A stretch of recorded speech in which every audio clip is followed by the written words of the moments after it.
100 megapixel camera setup দিয়ে ডায়মন্ডসিটি 7050 প্রসেসরের সাথে super AMOLED display curve display দিয়ে খুব শীঘ্রই এই স্মার্টফোনটি আসতে চলেছে বাংলাদেশ মার্কেটে, যেটার নাম হচ্ছে রিয়েলমির তরফ থেকে রিয়েলমি নার্জো 60 প্রো। তো রিয়েলমি নার্জো 60 প্রো এই ফোনটা কিন্তু হুবহু আপনাদের যেটা রিয়েলমি 11 প্রো যে ফোনটা, সেই ফোনটা কিন্তু রিব্র্যান্ডেড ভার্সন। তো hey everyone, welcome to ABTechnews।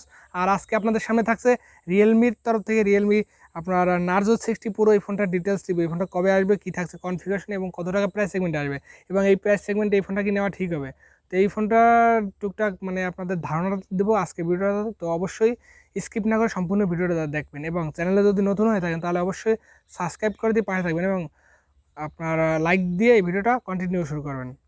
তো চলুন দেখে নেওয়া যাক যে এই ফোনটাতে আপনার ডিটেলসে কী থাকছে। এখানে আপনার এই ফোনটার বডি ফ্রেমরেটে থাকছে 8.2 মিলিমিটারের থিকনেস, এছাড়াও থাকছে আপনার 185 গ্রাম ওজন। এছাড়াও কর্নিং গরিলা গ্লাসের ফ্রন্টে প্রোটেকশন এবং লেদার ব্যাক এবং প্লাস্টিক ব্যাক এবং প্লাস্টিক ফ্রেমের সাপোর্ট থাকছে। এছাড়াও ডুয়েল সিম কার্ডের স্লট থাকছে, এবং ডিসপ্লে থাকছে অ্যামোলেড টাচ স্ক্রিন, যেটা 16 কালার্সের একটি ডিসপ্লে, যেটা আপনার একটি কার্ভ ডিসপ্লে, যেটার সাইজ হচ্ছে 6.7 ইঞ্চির একটি 90.5% স্ক্রিন টু বডি রেশিওর 1080x2412 পিক্সেলের 20:9 অ্যাসপেক্ট রেশিওর 394 পিপিএ ডেন্সিটির একটি ডিসপ্লে, যেখানে থাকছে HDR10+ সাপোর্টেড এবং 120 hertz refresh rate, 950 nits pick brightness.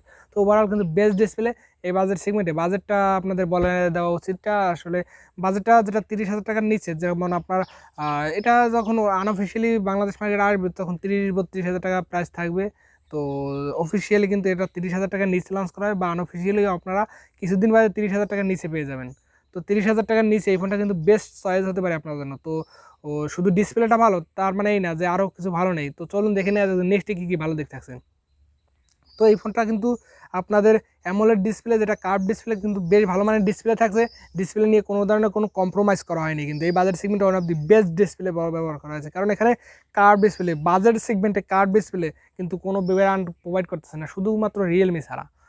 তো রিয়েলমির কার্ভ ডিসপ্লে ফোন, এটা ভালো ফোন, ভালো কনফিগারেশনে, ভালো ডিসপ্লে, তো ভালো কিন্তু আপনাদের একটি মেনে নেওয়ার মতন একটি প্যাকেজ। এছাড়াও যদি পারফরমেন্সে দেখেন অ্যান্ড্রয়েড 13 এবং রিয়েলমি UI 4.0 যে সাপোর্টেড, সেটার সাপোর্ট থাকছে। এছাড়াও এখানে থাকছে আপনার প্রসেসর হিসেবে ডায়মন্ডসিটি, আপনার মিডিয়াটেকের ডায়মন্ডসিটি 7050 যে প্রসেসর, যেটা 1080 প্রসেসর। তো সেই প্রসেসরটা না আপনার, সেটা একটা ডাউনগ্রেডেড ভার্সন, যেটা 920 প্রসেসর, মানে ডায়মন্ডসিটি 920, সেই প্রসেসরটাকে কিন্তু আপনার কাস্টমাইজ করে এই যে আপনার 7050 এই প্রসেসরটার নামে আপনার পরিচিত দেওয়া হয়েছে। তো এই প্রসেসরটা কিন্তু বেশ ভালো মানের একটি প্রসেসর, যেটা 6 nanometer আর্কিটেকচারের উপর বিল্ড করা, এবং এটা কি আপনার আন্তত বেঞ্চমার্ক স্কোর প্রায় 4.5 লাখের মতন। তো এই বাজেট সেগমেন্টে এই আন্তত বেঞ্চমার্ক স্কোর কিন্তু বেশ ভালো মানের। এছাড়া প্রসেসরটা কিন্তু বেশ ভালো মানের প্রসেসর এই বাজেট সেগমেন্টে। এছাড়াও এখানে র্যাম হিসাবে থাকছে 8GB এবং 12GB দুইটা র্যাম ভ্যারিয়েন্টের সাপোর্ট, এবং 128GB এবং 256GB এবং 1TB তিনটা ইন্টারনাল রোম ভ্যারিয়েন্টের সাপোর্ট থাকছে। এছাড়া মাইক্রো SD কার্ড স্লট থাকছে। তো আমি বলবো র্যাম ভ্যারিয়েন্টে আপনারা এখানে আরও ভার্চুয়াল র্যামের সাপোর্ট পেয়ে যাবেন 8GB করে। তো কিন্তু বেশ ভালো মানের এখানে সাপোর্টটা থাকছে, কারণ 8GBর সাথে 8GB আপনার 16GB, আর 12GBর সাথে 8GB 20GB। তো র্যাম কিন্তু বেশ ভালো মানের থাকছে। গেমিং কিন্তু হবে উড়াদুরা, আর নার্জো সিরিজের ফোনগুলো সাধারণত গেমিং সেন্ট্রিক ফোন হয়, উড়াদুরা গেমিংয়ের জন্য। তো এখানে গেমিংয়ের কথা যদি বলি, এখানে PUBG, free fire, F9, COD সকল গেমগুলো আপনার 40 FPS টু 50 মানে 50 FPS এর আশেপাশে রান করতে পারবেন। তো অনায়াসে কিন্তু কোনো ল্যাকিংস ছাড়া কিন্তু এই ফোনটাতে গেম প্লে করতে পারবেন, যেটা নার্জো সিরিজের আসলে গেমিং সেন্ট্রিক ফোন হয়। তো সেরকম এটাও কিন্তু গেমিং সেন্ট্রিক হচ্ছে। তো আপনার অবশ্যই গেমিংয়ের জন্য যদি একটা বেস্ট ফোন খুঁজে থাকেন, আপনার 30 থেকে আপনার 25 থেকে 30,000 টাকা বাজেট সেগমেন্টের ভিতরে, তো এইটা কিন্তু আপনাদের জন্য বেস্ট চয়েস হতে পারে। তো চলুন দেখে না যাক নেক্সটে কী থাকছে। শুধু গেমিংয়ের জন্য ভালো প্রসেসর, ভালো ডিসপ্লে। তো আপনার ক্যামেরাতে কেমন থাকছে? ক্যামেরাতে 100 মেগাপিক্সেলের একটি ওয়াইএস সেন্সর থাকছে, এবং 2 মেগাপিক্সেলের একটি ডেপথ সেন্সর থাকছে। তো এই আজাইরা ডেপথ সেন্সর মানে এটা জাতীয় লেন্স হয়ে গেছে একটা। ডেপথ সেন্সর থাকবেই, মানে প্রত্যেকটা ফোনে থাকে এই ডেপথ সেন্সর। এটা বাদ রেখে যদি 8 মেগাপিক্সেল আলট্রা ওয়াইড সেন্সর দিত তাহলে কিন্তু খুব কাজের হতো। তো বা ম্যাক্রো সেন্সর দিলেও কিন্তু কাজের হতো। তো 100 মেগাপিক্সেলের ওয়াইএস সেন্সর, যেটা বেশ ভালো মানের সেন্সর, এই বাজেট সেগমেন্টে one of the best camera sensor ব্যবহার করা হয়েছে। এছাড়া 16 মেগাপিক্সেলের একটি সেলফি ক্যামেরা, যেটা ওই বাজেট সেগমেন্টে ঠিকঠাক মনে আছে। তো এখানে 4K 30 fps সর্বোচ্চ ভিডিও রেকর্ডিং করতে পারবেন, যেটা আপনার ওয়াইএস এর সাথে ভিডিও রেকর্ডিং করতে পারবেন, এবং যেটার এর পিক্সেলগুলো কিন্তু আপনারা খুব ভালো মানের পেয়ে যাবেন, শার্পনেস বা ডিটেলসের কোনো ঘাটতি দেখতে পাবেন না, কিন্তু এখানে বেশ ভালো মানের ছবি কোয়ালিটি থাকবে, কারণ 100 মেগাপিক্সেলের ক্যামেরা সেটআপ কিন্তু খারাপ না, ভালোই।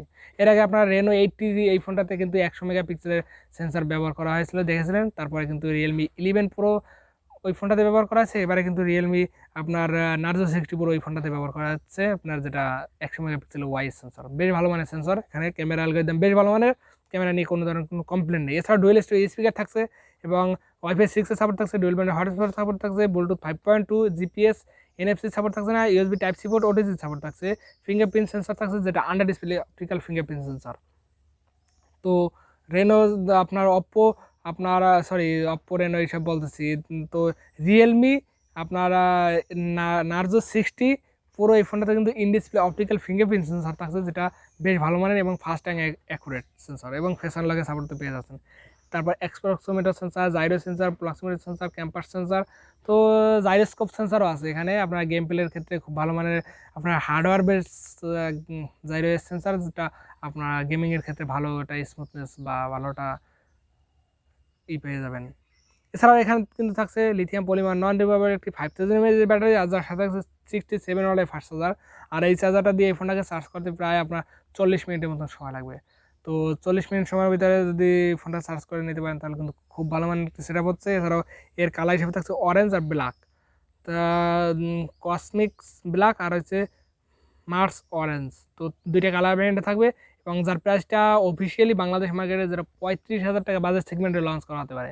তো 35,000 টাকা বাজেট সেগমেন্টে কিন্তু আপনার কার্ভ ডিসপ্লে ফোন, তো একটি ভ্যালু ফর মানি ডিভাইস হতে পারে। তো আমার মতে এটা যদি অফিসিয়ালি 35,000 টাকা বাজেট সেগমেন্টে লঞ্চ হয় তাহলে বাজেট কিলার বলতে পারি আমি আপনাদের, কারণ এখানে একটি ভালো প্রসেসর রয়েছে, ভালো একটি ডিসপ্লে রয়েছে, আপনার ভালো ক্যামেরা সেটআপ রয়েছে, সব ওভারঅল ভালো কিছু থাকছে।